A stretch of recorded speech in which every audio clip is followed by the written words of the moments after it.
Bonjour à tous, c'est déjà la 10e vidéo et aujourd'hui j'ai envie de vous parler d'un sujet qui est vraiment au cœur de mes vidéos Agile Éveil, il s'agit de la parentalité.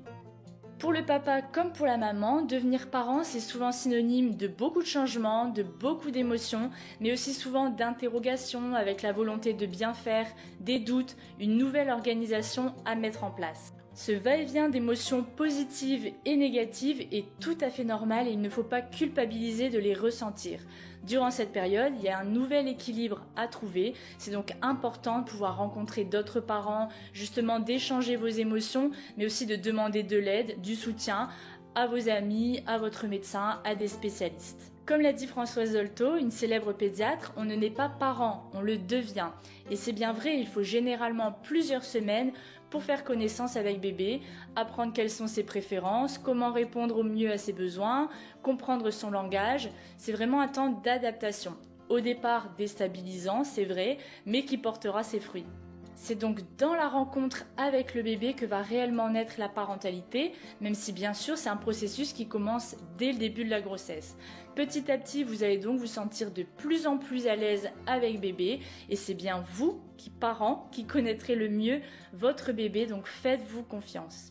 D'ailleurs, l'idée des vidéos Agile Éveil, c'est vraiment de vous accompagner dans cette rencontre avec bébé. Alors mon but n'est pas non plus de vous mettre la pression. Au contraire, c'est vous transmettre une boîte à outils pour vous rassurer, pour répondre au mieux aux questions courantes que l'on se pose quand on est parent.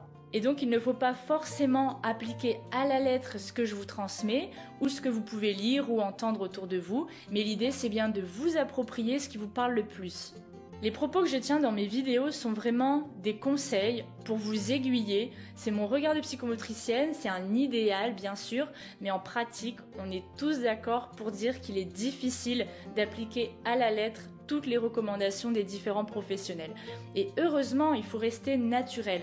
Encore une fois, c'est vous qui allez connaître le mieux ce qu'il y a de bon pour votre enfant. Et puis de toute façon, le quotidien, on ne pourra jamais réellement le maîtriser, donc c'est parfait. Ce qui compte, c'est de varier, de ne pas toujours par exemple mettre le bébé dans un transat, mais pas non plus le mettre toujours sur le ventre. C'est vraiment une question de modération et donc les deux maîtres mots c'est vraiment ça, variation et modération. Et puis avoir en tête et comprendre les différents processus du développement du bébé, c'est déjà agir à votre manière. Vous allez favoriser le développement harmonieux de votre enfant, mais en vous inspirant de plusieurs supports, de ceux qui vous parlent le plus. En résumé, faire connaissance avec bébé et devenir parent prend plusieurs mois. C'est vraiment un processus au cours duquel vous allez vous connaître de mieux en mieux. Dans tous les conseils que vous pourrez recevoir, c'est important de toujours suivre ceux qui vous parlent le plus, ceux avec lesquels vous êtes le plus à l'aise. Important aussi de rester naturel et bien sûr de vous faire confiance. Je vous invite à partager cette vidéo aux parents ou aux futurs parents autour de vous. N'hésitez pas non plus à vous abonner pour ne manquer aucune vidéo et je vous dis à la semaine prochaine.